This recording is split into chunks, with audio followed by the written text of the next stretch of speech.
What's going on, guys? Isom 3. This is the final chapter of the Ill-Advised arc. Now, this is a bit of a chungus of a book, so I'm going to do the best I can to kind of just quickly sum it all up.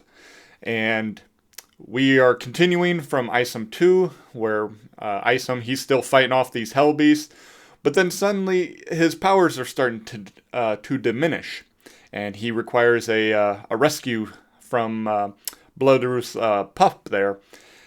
And he gets out to safety and all that. And then Bloodroot and Sam are also safe. We also see that Darren has sent out some thugs to Avery's parents' place.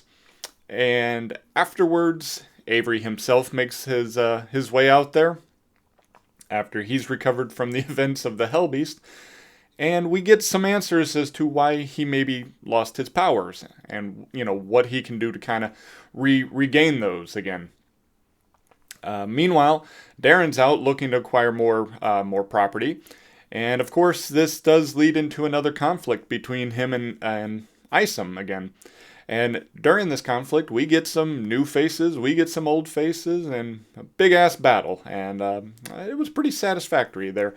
So, by the end of the book, we are now we're with Isom, Isom, Gooding, and Bloodroot, and they are looking into the whereabouts of the Hell Beasts who have suddenly disappeared, and also their leader, and what it was that they wanted with Isom in the first place. They're starting to kind of speculate and ponder on that one, and that is where I'll leave it for now. And I left a ton of shit out.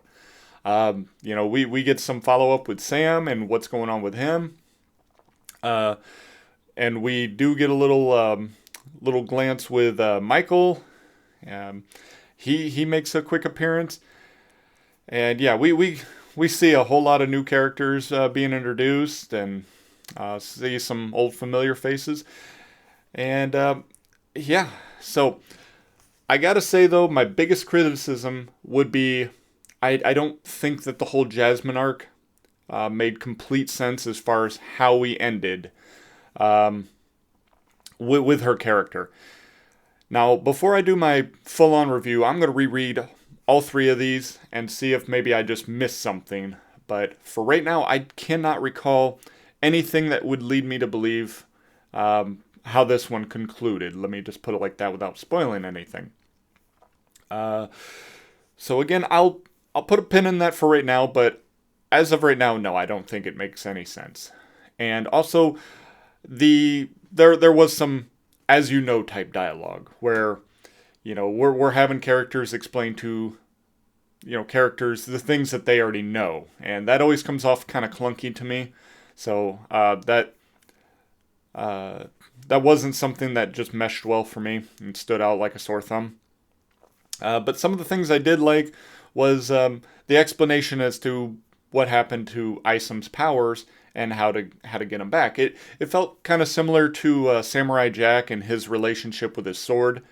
Kind of a similarity there, and so I did enjoy that.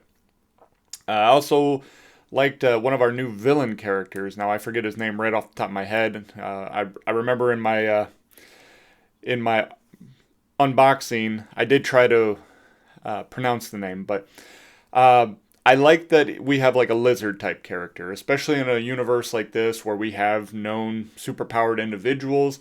Having characters who are not humanoid feels a little bit more fitting, and also just it makes not everything come off so bland. So I do like that, and I thought he was just an awesome villain type character as well, especially like that he can basically puncture things with his tongue. I'm like, damn, this dude is strong. I liked that quite a bit.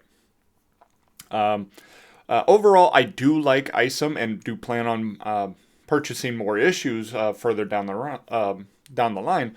And as far as where he kind of fits within the Rippaverse for me, so now I like Isom more than Yaira or Gooding, but I like him less than like Horseman and Alpha Core and Bloodroot. So he's kind of somewhere in the middle of the pack for me. And I mean, that's not a bad spot to be in.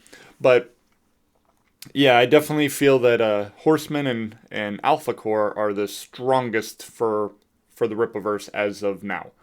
But yeah, I like him enough to continue purchasing stuff, and I don't feel like he's really on the chopping block as far as things that I might not back later in the future. But yeah, overall, good stuff. And if this sounds like something that would interest you, be sure to check the link in the description where you can get a copy for yourself, or at least who to follow should Second Chance campaign arise. But that is all I have for today, guys. So until next time, take care and God bless.